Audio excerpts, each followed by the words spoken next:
In the world of Doctor Who, there seems to be two schools of thought on how time travel works. First of all, the Hartnell method. You cannot rewrite history, not one line. And then there's the Moffat method, that time is just a ball of wibbly-wobbly, timey-wimey stuff and is open to malleability and has fixed points and can be changed. Today I'm going to look at the former, the you cannot rewrite history, not one line, in possibly the darkest, most fatalist episode of Doctor Who ever made, the Massacre.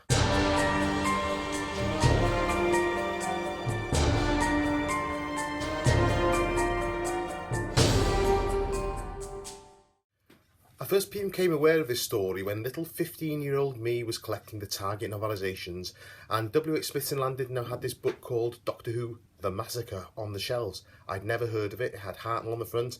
I wasn't that familiar with Hartnell stories because VHSs were very, very hard to come by then, and I had absolutely no concept of the fact that there were missing episodes, and this was one of the missing stories.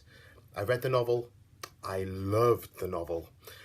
And then I tried to get a copy of the VHS. There was an advert in the back of the Exchange and Mart which advertised all Doctor Who stories available. So I wrote to them, like you did back then, and they came back saying, sorry, this is a missing story. My little mind was blown. Over the years, of course, I got the audio. I watched the loose cannon reconstruction. I rewatched it quite recently in preparation for this video. And then in 2013, there was a rumour that it had been found that the Massacre and Marco Polo MMM was going to be released around about the 50th anniversary. That didn't happen. That made me very sad. But what do I like about this story? What makes it so special? It's a Dr. Light story, sort of. I mean, it was quite the thing for Hartnell to have weeks off in between stories, but in this story, the Doctor, not Hartnell, has a couple of weeks off. Actually, in episode 2 and 3 of the story, Hartnell's in them, but he's credited as the Abbot of Amboise and not the Doctor. This is a story about the effects of time travel and the effects of not being able to interfere with history. It's a Dr. Light, if you want to put it that way, story, and it's Stephen's story with Peter Purvis as Stephen really taking the lead. Now, Hartnell was known for his Billy fluffs, as they call them, the hms and ha's and chattertons that he did.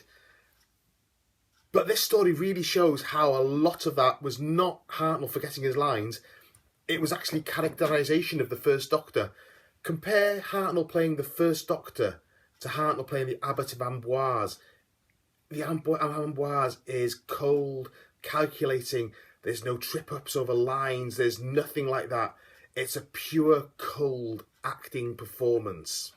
The story itself is about a period in history that I didn't know a lot about till I read the book.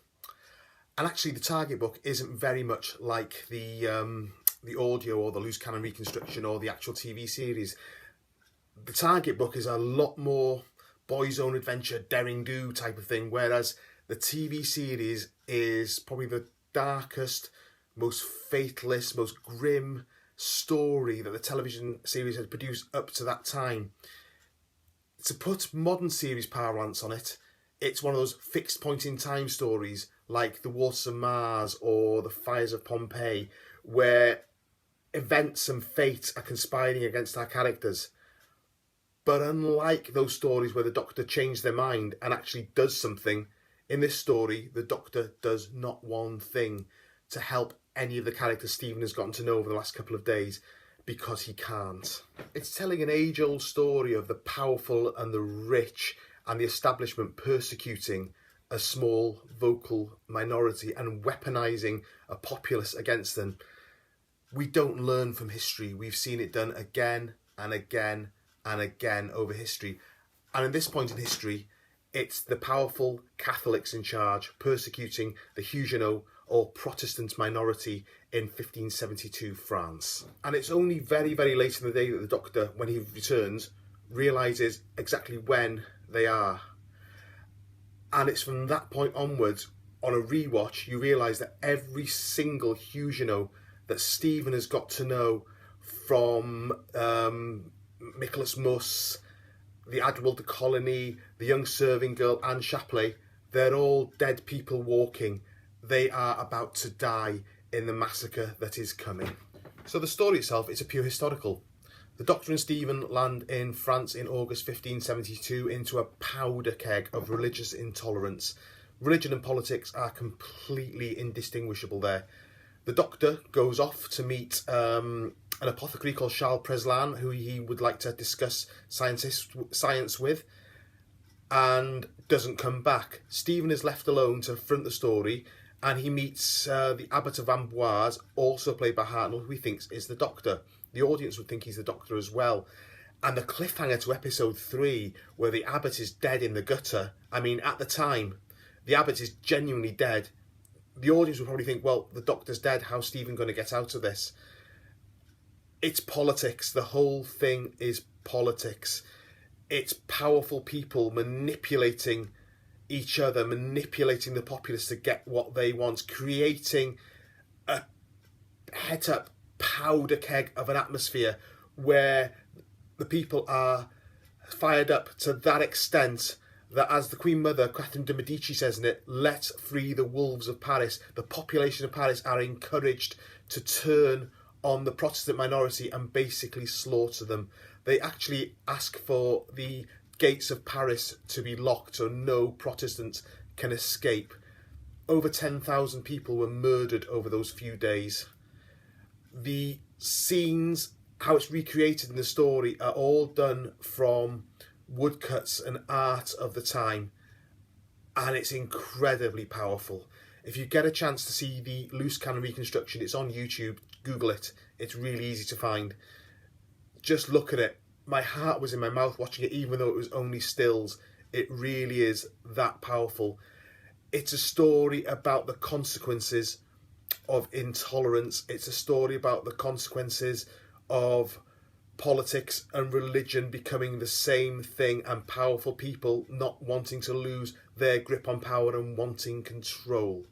But it's also the story of the Doctor and how alien he actually is. Because, as I've said, unlike the Waters of Mars, unlike more like the fires of Pompeii, where the Doctor saves one family because Donna asks him to, the Doctor saves nobody. He sends Anne Shapley back to her family, not knowing whether she'll live or die, and he and Stephen escape in the TARDIS. Stephen is angry about this. I mean, he's beyond angry. He can't understand why the Doctor's done this, why he wouldn't interfere, and he leaves. He storms out the TARDIS, the next place they land. And then Hartnell gives one of the very, very best speeches in the whole of the Doctor Who canon. If this episode existed, this speech would be revered like the One Day I Shall Come Back, or the Homo sapiens speech, or the Do I Have the Right? Hartnell basically is on his own in the TARDIS, left. They've all gone. And that's how he talks. He says, they've all gone. Even my little Susan, nobody could understand. I might go back to my own planet, but I can't. I can't. That's tantalising. But it gives you an idea of how alien the Doctor actually really is, and how we may travel with him, he may look like us, but he's not like us. Needless to say, I find this story a classic. It's my #1 hope for a recovery one day. It's my favourite story of the 60s, my favourite historical story, my favourite Hartnell story. There's not many Doctor Who stories that would have me getting up at 5 a.m. to leave the house at 5:30 a.m. to drive 30 miles to a little shop doing record store day so I can pick up a vinyl copy of it that I'm never even going to open. But this story most definitely did that. Watch the loose cannon. Listen to the audio. For a different take on it that is nowhere near as good, but still interesting, read the novel. But if somebody has the episodes of this story, return them to the BBC, because this story is completely overlooked and it really does reevaluation, because it's one of those very rare things in Doctor Who. It's a classic.